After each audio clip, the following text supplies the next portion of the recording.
Hello friends, for today's video I'll be taking a look at the Tamiya 1/24 scale plastic kit of the Alfa Romeo 155 V6 Ti that competed in the 1993 DTM series. This edition is the re-released version from 2015 as opposed to the original from 1994.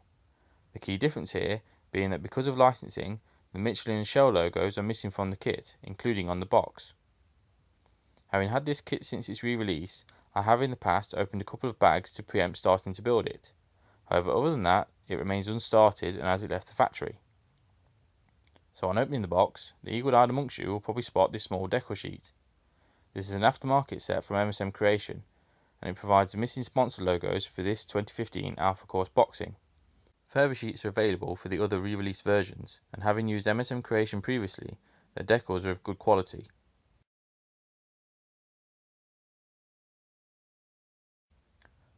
Up next are the instructions, but we'll take a look at those after the main kit.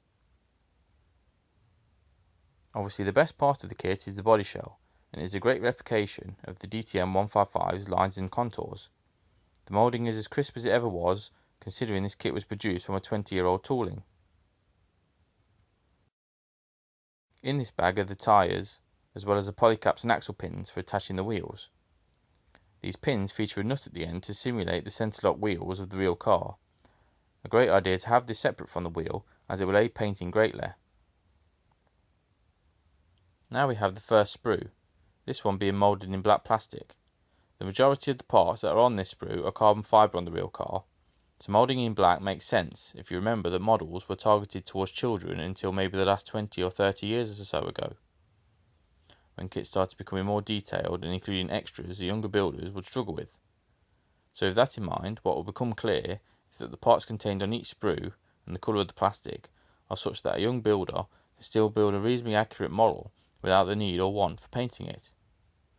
As adult builders would likely go to town with carbon effect decals on these parts to add more authenticity, and so ultimately the plastic colour makes little difference to us. Next up is a smaller sprue moulded in the same red plastic as the body shell. Again, this makes sense because a lot of the parts here are attached to the body and are painted the same colour. Though it is therefore a little odd that things like the exhaust and drive shafts are included here, but again, once painted, who's to know? The clear sprue is fairly basic with just the lights and window piece. This I feel shows the age of the kit more than anything else.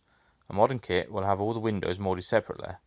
It's also a little thick by today's standards, but that being said, there's nothing wrong with it. The moulding is still clear with perfect transparency.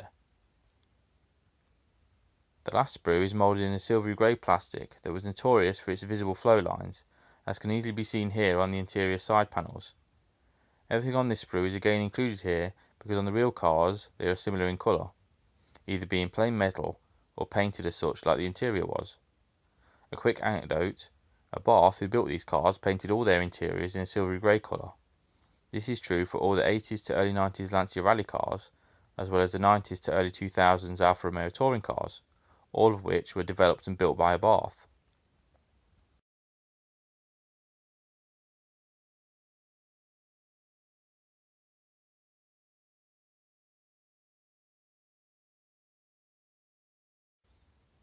So that brings us back to the instructions.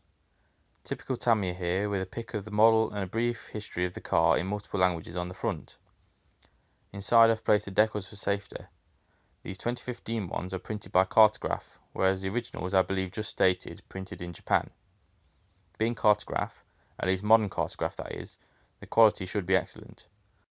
I say that due to experience with older Cartograph decals in the past that I will likely discuss in a future video. Also inside I've placed a small piece of sticky back material that is intended to replicate the prominent heat shielding material used on the rear bumpers of the real cars. A nice inclusion here over what could have easily just been a decal. There is also this warning about heating up the sprues causing poisonous fumes.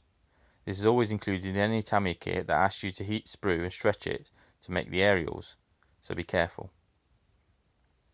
So with all that out of the way, I can show you the instructions properly. These fold out in the usual way, the steps are well thought out and easy to follow and clear.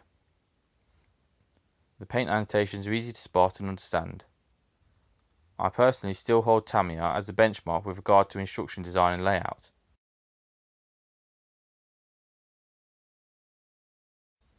On the back is the usual information about painting and decal application, with a small but still precise and clear placement diagram. So what are my thoughts on this kit? Considering the age of the tooling, this is still something that could easily be released today, although in today's market the inclusion of a photo etch fret and carbon decals would be expected, or at the very least offered separately along the lines of companies like Aoshima, B-Max and Nunu. It does seem though that including those items nowadays comes at the expense of including things like a full engine detail, something that is quite possibly the standout part of this kit. I paid £25 for this kit, which was the retail price on release in 2015. Buying the extra sponsor decals to complete the livery cost another £5, so all in this cost me £30. Considering the ever increasing cost of kits these days, I felt like this was a steal at the time and still do now. If you can still find one at that price, I recommend snapping it up and you definitely won't be disappointed. So that concludes my review of the Tamiya 1/24 scale Alfa Romeo 155 V6 Ti. If you've enjoyed today's video, be sure to like and subscribe. Until next time, ta-ta!